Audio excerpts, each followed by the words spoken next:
Howdy y'all, welcome to another video courtesy of the one and only Adventure Link. That's me. In today's video we're going to go over some popular Android controller configurations. Going to do some pros and cons of each one. Today we're going to go over the Xbox 360, regular Xbox, not to confuse it with the upcoming Xbox One of course, Sixaxis, the Moga Pro, and last but not least, the Wii Remote. Now the test devices tonight will be, or today rather, will be my Google Nexus 7 and my Samsung Galaxy S4. Both of these are pretty much on their respective stock firmwares with the exception of them being rooted. The Nexus is running Android Jelly Bean version 4.1.2 and the Samsung Galaxy S4 is running off of M919 UVU AMDL firmware, which is based off of Android 4.2.2 Jelly Bean. Now just as a disclaimer, these are all OEM controllers as you just saw, so I'm only going to test the OEM controllers tonight, or today rather. So I'm not going to guarantee if third-party controllers of these respective brands will even work with your device. The quality will be the same, if it'll sync and work properly, so you're pretty much on your own for these, for the third-party controllers. And just as a heads up, there's some common advantages between all these controllers as a whole, is that with the exception of the hacked up regular Xbox padding or Moga controllers, you can actually take these controllers to your buddy's house, and if he's got like an Xbox 360 or a Wii or whatever, and he only has one controller, you can bring yours with you, and boom, instant controller for instant two-player action. Yeah! In addition, you can use two different controllers at once on the same device. Player 1 is going to be the Xbox 360 pad. Player 2 is going to be the PlayStation 3. We're going to play some Super Mario World. We're going to restart the game.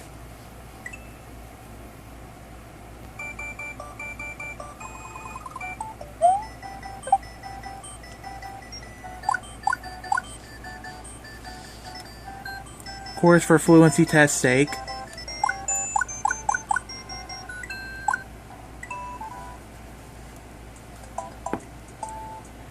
got Mario, see?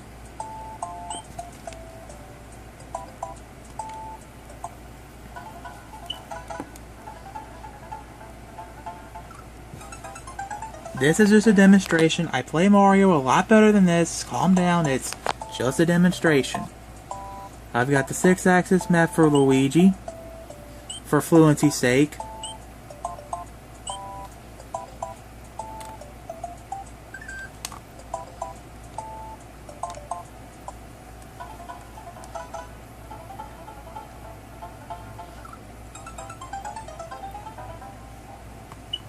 Okay, as you can see, Sixaxis and Xbox 360 do play nice with one another. In addition, some of my controller rigs in today's video will be using USB on the go. Many variations of this cable exist. Here's one such variation. These are not really all that expensive. They cost anywhere between $1 and $5 on Amazon. So unless you got Amazon Prime or have a lot of other stuff you're going to buy on Amazon that day, expect to pay a lot more for this in shipping than you would for the actual cable. Unfortunately though, one common disadvantage of USB on the go is that pretty much without exception, all mobile devices, practically since the dawn of time, usually have only one port. As seen on the Nexus 7, it's down here. Of course it can be anywhere on your device, but whatever. In any case, this is usually your go-to port for everything: rooting, unlocking, jailbreaking, HDMI out, data transfers, USB on the go, and recharging. As a result, USB on the go is going to hog up your only port. So if you have an HDMI output converter and you want to output your game on the TV, you're SOL. If your PlayStation game collection sits on a decent sized flash drive, you're SOL. Additionally, if you need or want to recharge your device, once again, you're SOL. On the other hand, there are ways around these limitations. For example, most Motorola devices do feature a dedicated HDMI port, or HDMI output rather, and some devices, such as my Nexus 7, you probably won't be able to see it, but there it is, the little 4 gold dots. That's a docking port. That's one of many examples of a docking port on an Android device. Of course, depending upon your device, it may not exist at all, or it's going to vary from this Nexus. What this does is that depending upon the manufacturer of the device and which dock you get, you can expand your device's limitations. You can give it HDMI out, extra USB ports, extra charge ports, extra storage, even extra battery life. In addition, newer mobile devices should have the hardware and software necessary to set up wireless charging. The only thing that's holding you back is just getting the charger itself, and if your carrier supports wireless charging. Of course, from my understanding, this is mostly US carriers only. European carriers really don't give a crap. Additionally, just because you have a modern smartphone does not mean it doesn't hold on to old traditions. In this regard, the Samsung Galaxy S4, despite the Android configuration copying Apple, physically it didn't follow the Apple model. Because if you open up the back port, if you saw in my unbagging of the Galaxy S4 video, you'll find that there's actually an SD card slot for extra storage and a removable battery. Yeah! So without further ado, let's get on to the pros and cons of each device. I'm going to go over the pros and cons of each device, as well as set up my Nexus 7 and maybe even the Galaxy S4 to show off each controller, how it works on each device. Let's start off with the Xbox controllers, which is the Xbox 360 and the regular Xbox. The first pro I'm going to mention is a guy named Ben Heck. Now, what does Ben Heck have to do with this video, Android, and an Xbox controller? Good question. First off, his name is actually Benjamin J. Heckendorn, and he likes to take old consoles and for the most part turn them into handhelds. Modern consoles he just turns into laptops.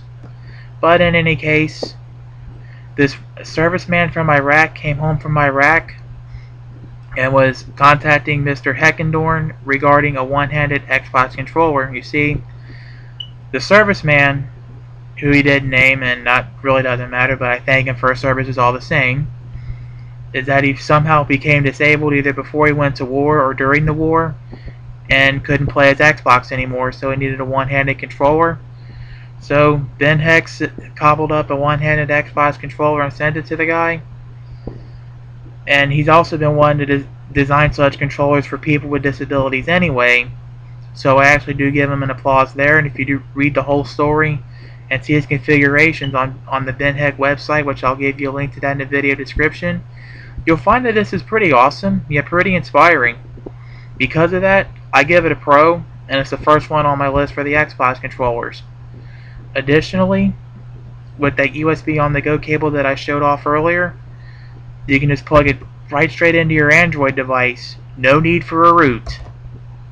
Of course, the only drawback is that you have to be on Ice Cream Sandwich Android or higher, which would be Android 4.0. Obviously, you get the same look and feel as if you were playing on an Xbox 360. All the buttons, sticks, etc. do work and are mappable for the most part.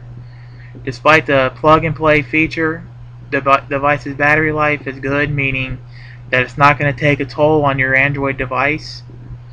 Because of the instant plug-and-play, there are no batteries ever to worry about recharging or replacing. The Xbox 360 controller has a reasonable price, mostly due to the wireless version of it being so darn popular. However, the regular Xbox controller has a lower price because, of course, the Xbox 360 is out, and as I said at the start of the video, the Xbox One is coming up. Not to confuse it with the regular Xbox, this is the third line of Xbox consoles. Additionally, if you have big hands like I do, the controller size would be an advantage. The cons, of course, there are some cons. This only works when it's plugged into your Android device, so you should have ideally should have a stable USB port and a USB on-the-go plug. I'm not sure if this will work on HTC devices because, as I said in another video, my Evo 3D took a dump basically. It's now a brick. So it's fodder for trade-in at T-Mobile for credit or whatever. But tangent aside, because of, like I said before, with the USB on the go and how it works, only one controller can be used at a time unless of course you get a dock. I'm not sure if the wireless version of the 360 controllers will actually work, if ever. And unfortunately, the sticks aren't really as fluent in EPSXE as they should be, although in other emulators they work alright. Come on, I'll go over to the playing station, I'll set up my Nexus, and we'll give the regular Xbox controller and the 360 controller a spin for you guys. Okay, so we're back at the fun station. Before I start, I do want to name 2 more Xbox regular controller disadvantages that I forgot to mention before I started the controller demonstration. First off, you do have to chop off the Xbox end and splice in a regular USB in, like for a PC. Don't worry, it's not hard to do. You just splice it in by color and solder it and heat shrink it, then hook it up to USB on the go, and you're good to go. Yeah!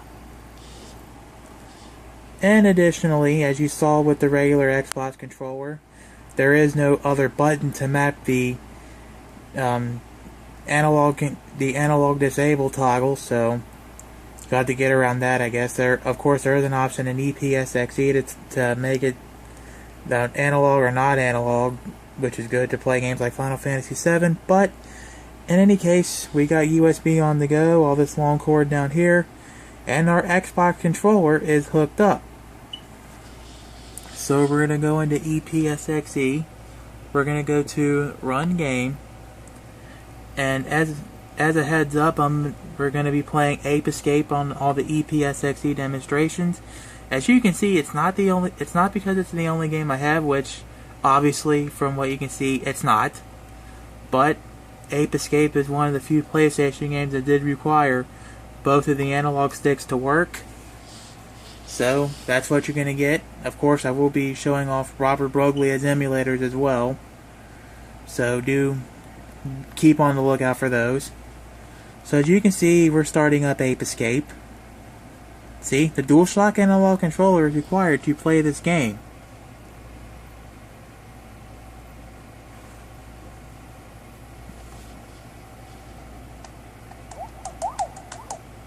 Okay, we're going to start up Ape Escape.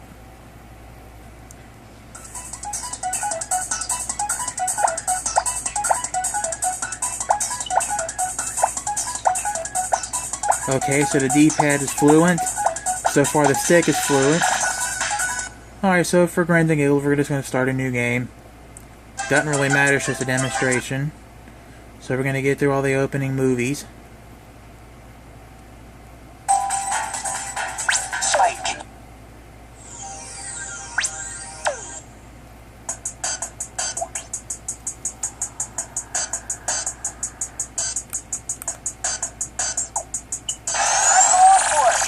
Okay, so now we're in gameplay. See, he should normally run, but as you saw, he was walking half the time. So I'm going to show off the other button's fluency. Now as you can see, he's going to just walk left and right, or run. See, he's walking again when he should be running. Walking again when he should be running.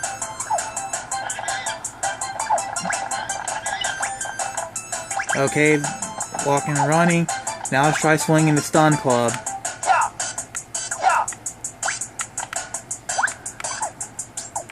See? Nothing. Nothing. Nothing. Nothing. When he should be able to swing in pretty much any direction. Nothing. Nothing. Nothing. However, if you twirl the get out of that, twirl the stick around, see, it still works. Yay for inconsistent fluency.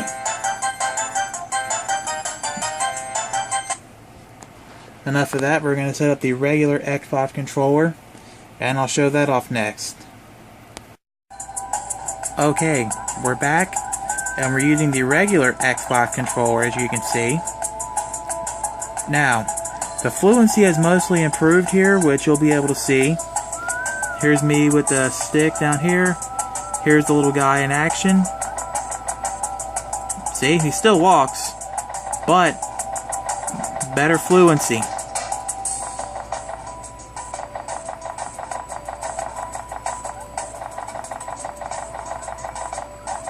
Still a little bit of walkage, but better fluency.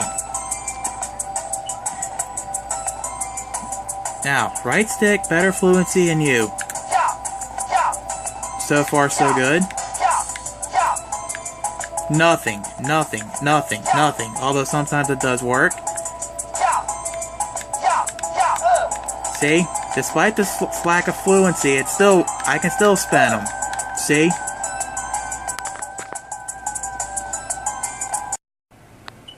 Oh yeah, I forgot to mention one more thing. Just as a fair warning, if you're using one of Robert Broglia's emulators, which you should already know what they all are by now, on a regular Xbox controller, see, still on the regular Xbox controller, and we're trying to map it for NES.mu in this regard, although other emulators of Robert Broglia's have this difficulty. Nothing. Nothing. Nothing. Nothing. Although the top analog stick still works to map your D-pad. Same with the right stick. Additionally, I know it's getting input because I've got an app here called Joystick Tests that I love to use whenever I think I have a joypad problem. Now watch the axis hat X and Y values, and we're going to push the up and down button on the controller. See? Axis Y detects movement, detects movement, detects movement, detects movement.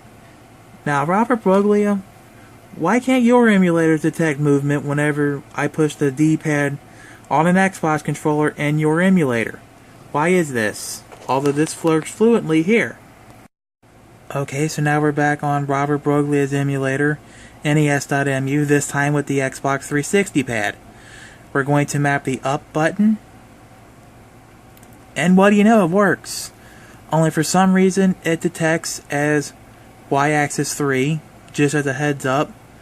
I believe the left stick is axis 1, the right stick is axis 2, and the D-pad in these emulators is axis 3.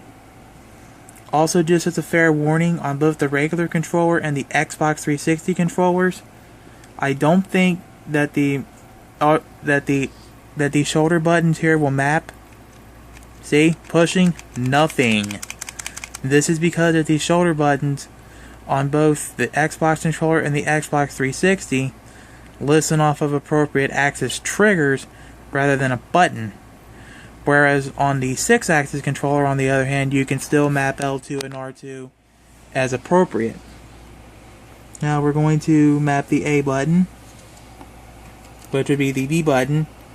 So we're going to push it, see, fluently.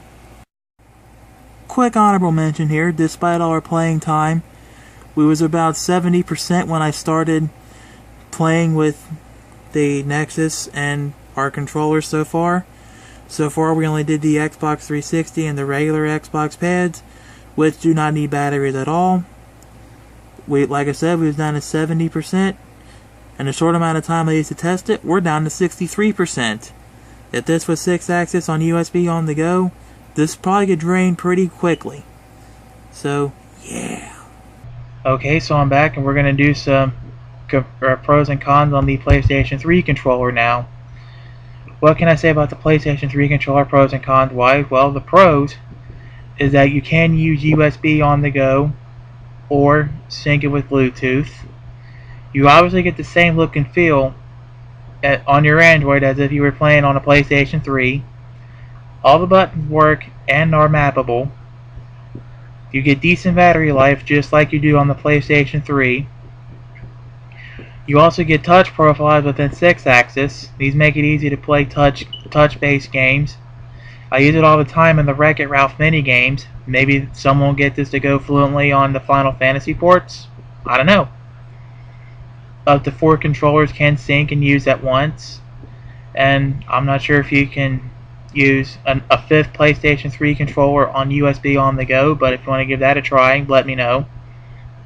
Sixaxis app seems pretty stable. The few times I had to email regarding Sixaxis, I got decent technical support for that. The cons, for starters, and just as a fair warning, Sixaxis does not work on HTC devices that run Sense-based firmwares. The only way around this, of course, is to use AOSP, AOKP, or CyanogenMod, but just as a fair warning, you're going to lose features, because in this regard, I do believe on the Evo 3D, the code to make 4G turn on and off and function properly was integrated within the Sense, so no Sense means no 4G. So be warned of that. Additionally, I do hear some Samsung devices do not play nice with Sixaxis, although it does play nice and fluently on my Galaxy S4. Root is required for this device. The Sixaxis app, it does have a cost. It's not much, but I figured the cost is worth mentioning in the cons if you were, I guess if you was expecting to get a free driver. I think it costs like $3.99 or so on the Android, or the Google Play Store rather. The PlayStation 3 controller itself is a bit pricey. In this regard, I managed to snag mine off of Amazon last month, I think it was, for like $50. So keep that in mind. The Sixaxis app likes to hog up the Bluetooth when you have a controller synced up with Bluetooth. However, if you just do plug and play with USB on the go and don't even start up Sixaxis, Bluetooth should still function as it should. So if you like to use Bluetooth speakers like I do, or have a Bluetooth headset or headphones, unless you use USB on the go, you're SOL. Additionally, the Sixaxis test app, which you normally download that and play with that a little bit to make sure that your controller will work properly with your Android device and their Bluetooth does work. For whatever reason, on newer versions of Android, like 4.2.x Jelly Bean, the test app falls flat on its face. However, if you do get the actual Sixaxis app and use it, you will find that Sixaxis works just fine. And of course, the HTC One, it's worth mentioning, comes with Android 4.1.2, but because it runs Sense, it does not work. Sixaxis still doesn't work on an HTC One, so that pretty much makes it a moot point anyway. Charging difficulties, unless you of course happen to be near your PlayStation 3, a computer with the Sixaxis driver installed, or you have a USB on the go cable, charging will be difficult. Additionally, your host device's battery life is going to suffer because along with using your device with USB on the go, it's going to attempt to recharge it as well. Additionally, if you're using USB on the go, you will find that most emulators detect the controller as a PlayStation 3 controller, but if you sync it over Bluetooth, it'll detect as Gamepad 0, which I'll show you that in a moment. Despite the charging difficulties, you can still use the controller while charging. You just put it on charge of some kind, however you do it, for about 3 seconds, unplug it, let the Sixaxis app find your controller over Bluetooth, plug your controller back into its charger, and then you're good to go until it recharges. Additionally, just like on the PlayStation 3, I don't know if there's a way to show the PlayStation 3 controller's battery life on the fly to see when it's time to take it off charge or not, so that's going to be on your call to remove it off a charge, but everything still works. Despite the little 2-player demonstration, I'm going to show you a full demonstration of Sixaxis, or the PlayStation 3 controller, and show it off to you. I'm going to do it now.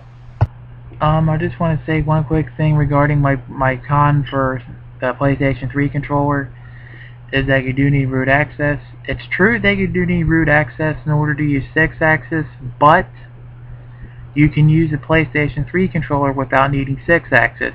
Simple, just like the Xbox 360 controller. Connect your PlayStation 3 controller via USB on the go. Once it's connected, hit the PlayStation button, and then if you can start controlling the GUI with the controller, let alone controlling your emulators and other games with your PlayStation 3 controller, you're good to go. So why do you need Sixaxis, of course? Good question. Well, it's because you still, in order to get the four players thing working, you still need Sixaxis to control 4 players wirelessly. Additionally, you can even use touch profiles. What I've got here is a touch profile here set up for the Fix It Felix Jr. minigame in the Wreck-It Ralph game. So we're going to go and open that up.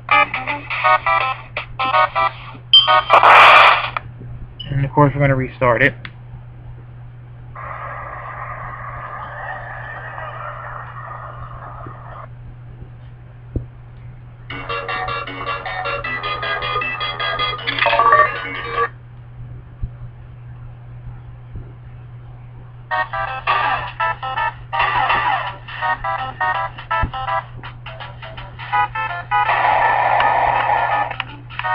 You can't see the Felix guy moving around, but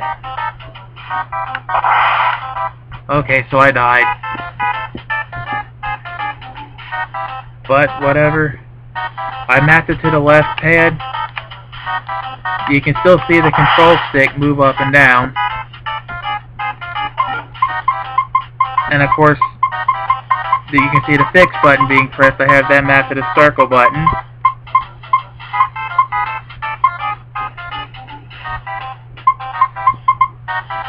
Alright, we're back, and we are on the PlayStation 3 controller, aka Sixaxis.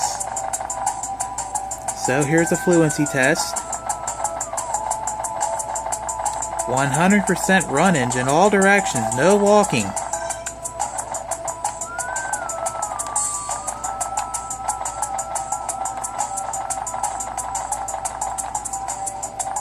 Okay, there was a little bit of walkage there, but for the most part, all 100% fluent. Okay, that's see where the walkage may have came in and I hit the thing. Alright, enough of that. Let's test out the whacking abilities to be a whacker.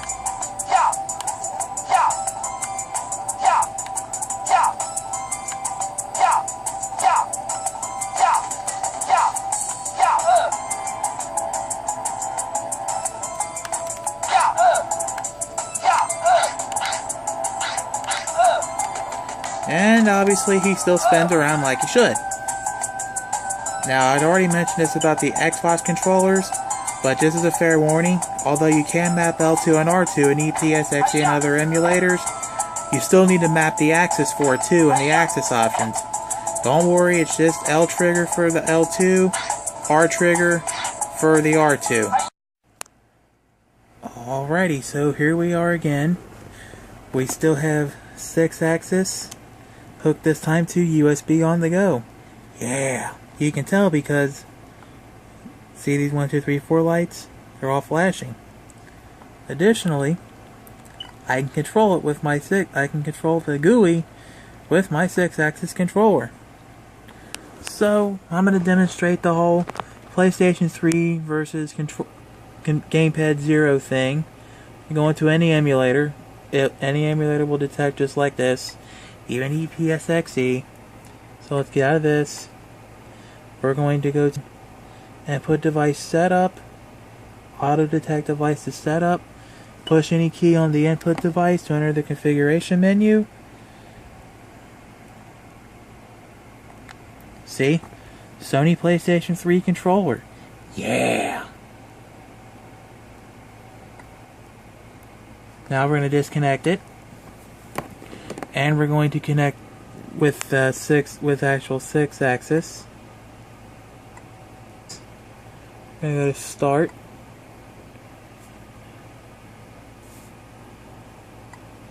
And unfortunately, that SNES9XEX has stopped. So we're going to send a report.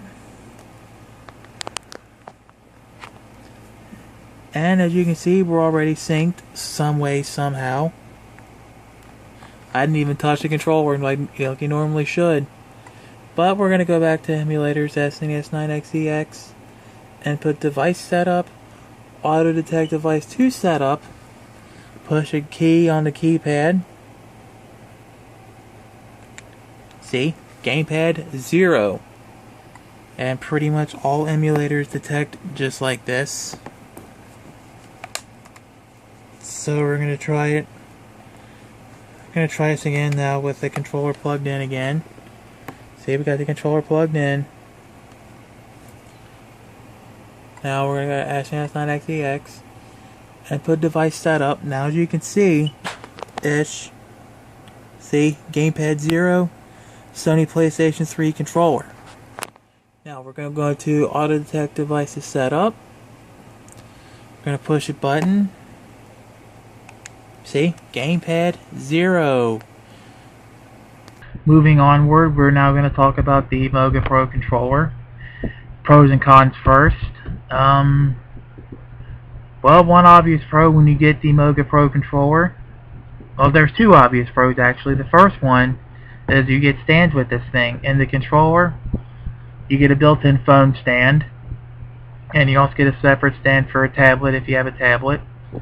Additionally, if you remember from the regular Moga controller, it would take disposable batteries. This one has a rechargeable battery. But does the rechargeable battery hold up? Well, we'll get to that later, but right now I'm going to say that pretty much any charger can recharge your Moga Pro. Right now I got my old HTC Evo 3D charger recharging my Moga Pro. Additionally, I have a one of those third-party USB chargers. I use one of those and it charges my Moga up just fine. You can even plug it into your computer and it works. The controller tries to emulate the Xbox regular and 360 look and feel. So I guess if you like that, you like this one. There's a built-in light for the A, B, X, and Y buttons. The driver updates are usually pretty frequent. Additionally, the driver is free on the Google Play Store. The driver's GUI is pretty good. All the buttons mappable and function, and the sticks function too, mostly. You can even use the controller with the recharging, which is a good thing because the battery life does kind of stink on this controller, so keep that in mind. So with that being said, that started the cons section. First one was the battery life stinks. Next off, root is required in order to use it. You'll also notice that on the Moga controller there's a Mode A and Mode B switch. The driver only listens off of Mode A.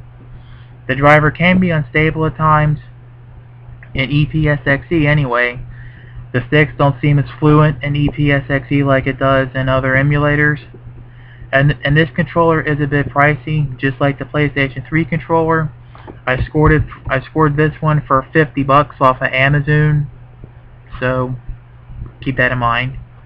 With that being said, we're going to go on to testing out the controller and actually seeing it in action. So I'll catch you in a moment. Before we go into game, I do want to make a couple mentions. First off, I forgot to mention that just like with the regular Xbox controller, there is no extra button on a Moga controller to allow for the analog trigger, or the analog toggle rather, like it is on the Xbox 360 and PlayStation 3 controllers.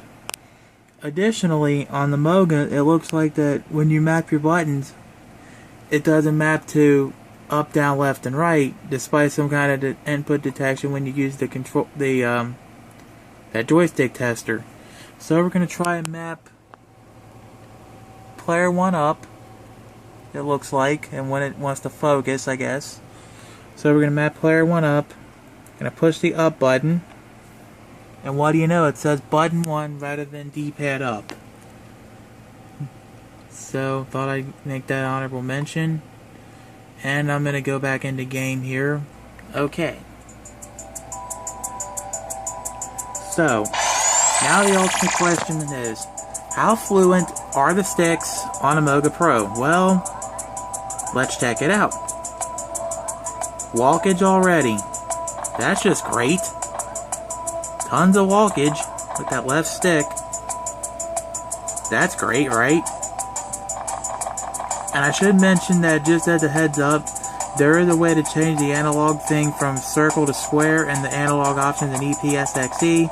I found that the circle or square option makes zero difference as to whether or not the guy runs or walks, unfortunately. So that's enough of the walking. Let's try the stun club and try swinging the stun club. See? Already we get no movement. Nothing, nothing, nothing, nothing, nothing, nothing. Gigantic bunch of wait, wow, it actually worked. And nothing, and bore nothing. Oh wow, it worked. So as you can see, pretty much it only half-ass works. However, if I can get this thing to hold right, I can make the little guy spin. See, it still spins. But best of all, there is no need to map axes, so I can at least expect the jump buttons to be fluent. Last but not least, let's take a look at the Nintendo Wii controller. I'll be honest with you, I almost didn't want to include the Wii controller in this video because it was the Wii Remote only that got neutered in Android 4.2.x and possibly going forward, which would be Jelly Bean 4.3, Keyline Pie, and future versions, unless of course Wii Remotes can be added via custom firmwares like CyanogenMod or some other custom firmware. But I decided to include it anyway because not only because of the big, scary Android fragmentation that's been known to go on, and my experiences with the Wii controller anyway, and past devices and present. But I figured I'll include the Wii controller anyway. Who knows, it might be of some use to you. Well, what can I say about the Wii controller pros and cons? Well, you can actually use both the nunchuck and the classic controller along with the Wii controller. It's not limited to just the little Wii controller itself. You can use the nunchuck or the classic controller. I'll even show you what I would like to do on the Sonic games on the Sega Genesis with the nunchuck here in a moment. But we'll go on to more pros and cons. In any case, when it comes to drivers, you get several choices of drivers. If you've seen Robert Broglia's emulators, you'll know that there's an option to set up a Wii controller. You can use the driver in that. Additionally, if you want full control like in other games, you can use Blue's IME or Wii Remote controller, maybe others. You can experiment and feel free as you please. And just as always, you get the same look and feel on your Android device as you do on the Wii. Battery life is decent, just like it is on the Wii. All buttons are mappable and functional. The cons, on the other hand, are, unfortunately, you still get disposable batteries, although you can get rechargeable batteries.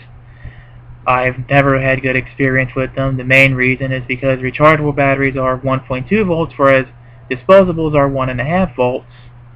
And not to mention it's third party, and you already know how I feel about third party anyway.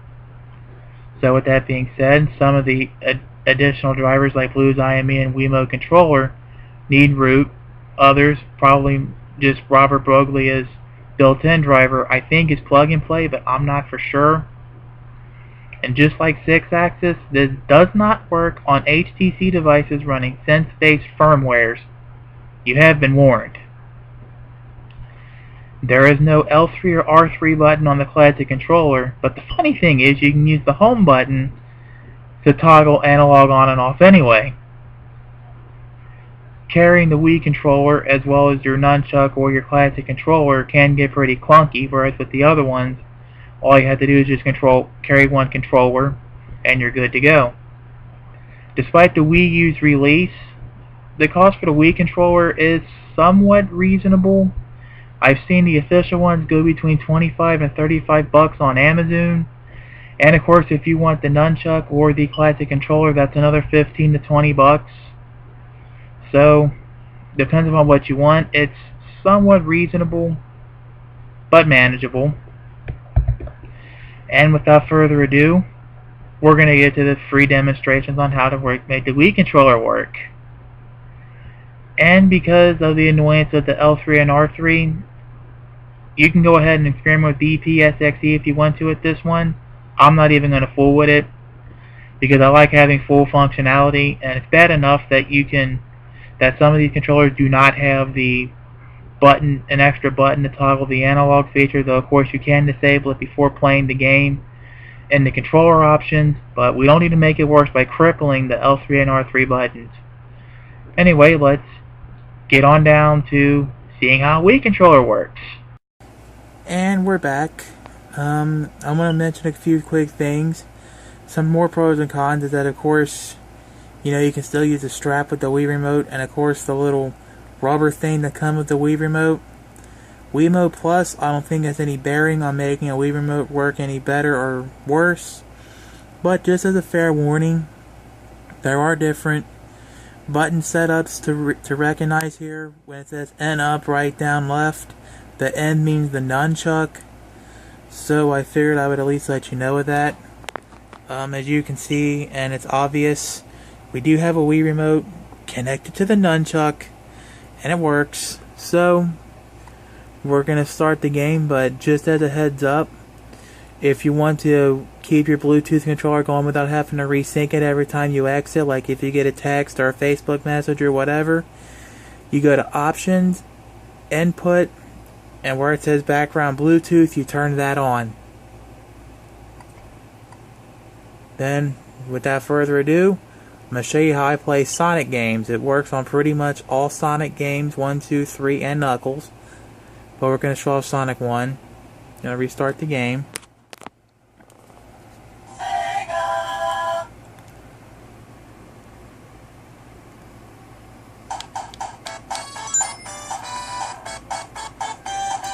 See?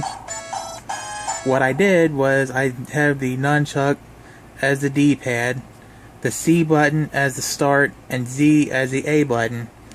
This still allows me to input the codes for level select and all that in the Sonic games, and also allows it for best one-hand control. But as a drawback, unfortunately, to put in the level select code in Sonic 2 to get back to the main screen, I still need to map a B button or a C button to skip all the tracks and go back to start. So, thought I'd give you a heads up on that.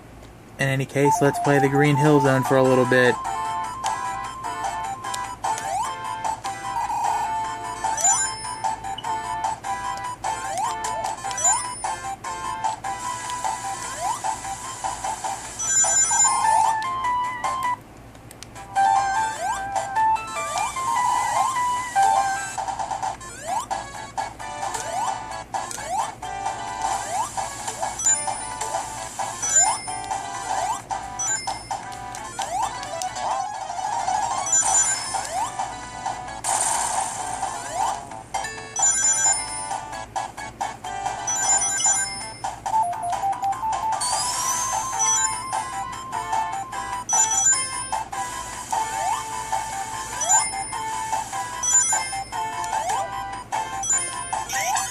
Yes!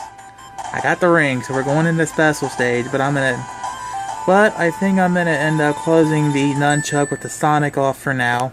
And I thought I'd take a moment to make this honorable mention. Just as a heads up, as you can see, we have Moga, Wii Remote, and Wii Classic Controller all has options to control the emulator, and Robert Broglie's emulator. So we're gonna go to Auto Detect Device Setup.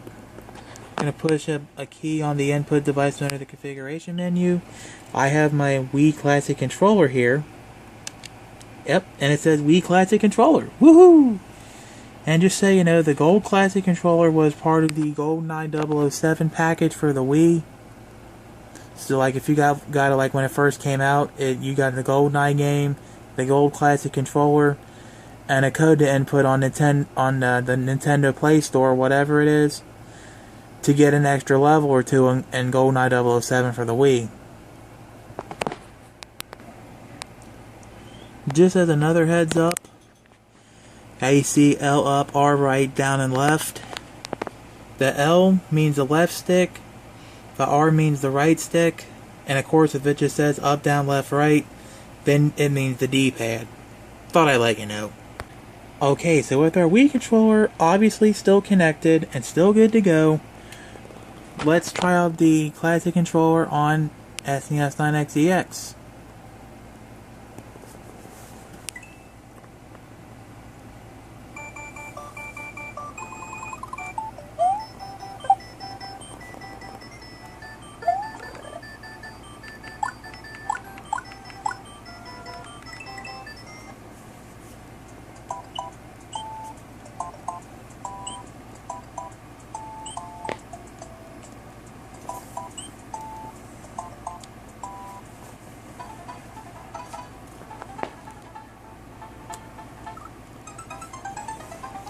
Okay. So I guess obviously, as you can see, the Wii Classic controller is pretty fluent. Now we're going to go back and try with just the standard Wii Remote. Alright, so this time we're in another emulator called gbc.mu, which emulates Game Boy and Game Boy Color, and that's it. Okay, so with our Wii Remote still obviously working, and this time no extra doodads on there. We're going to go to Resync. We're going to load a game. We're going to play some old school Pokemon this time around.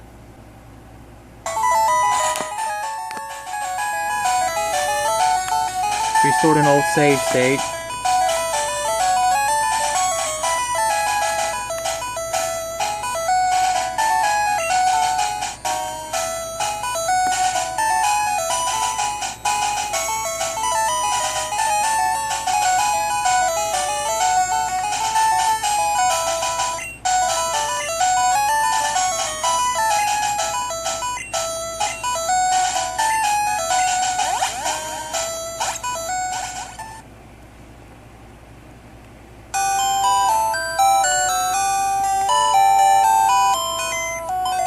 Okay, so to recap, we've looked at 5 different Android controller configurations.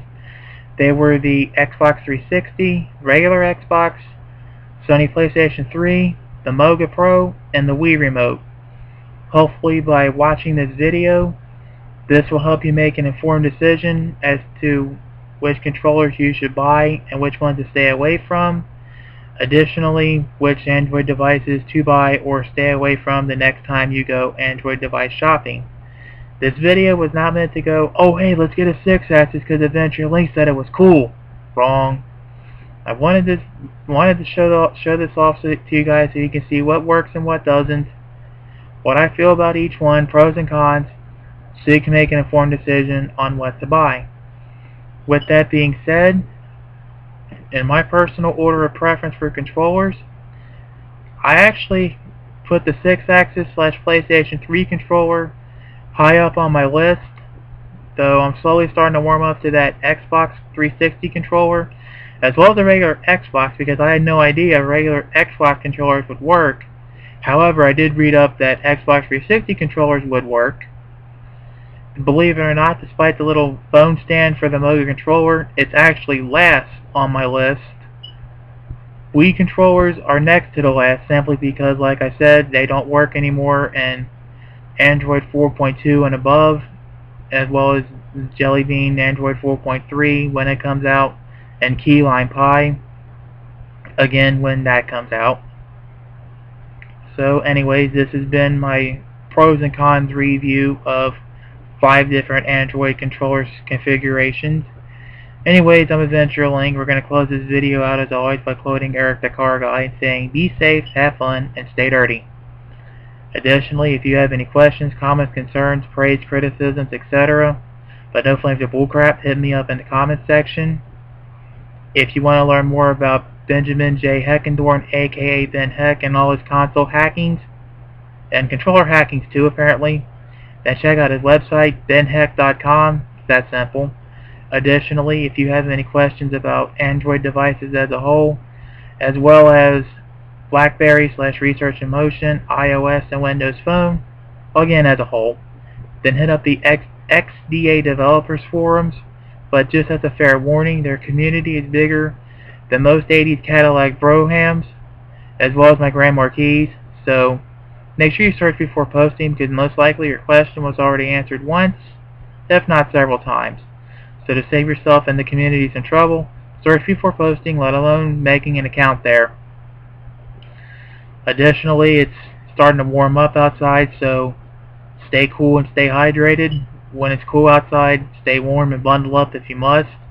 Stay healthy, and don't forget to scan your SPOO, and sometimes your P-slip. And remember, I'm bad, and that's good. I will never be good, and that's not bad, because there's no one I'd rather be than me. See you next time. Have a nice day.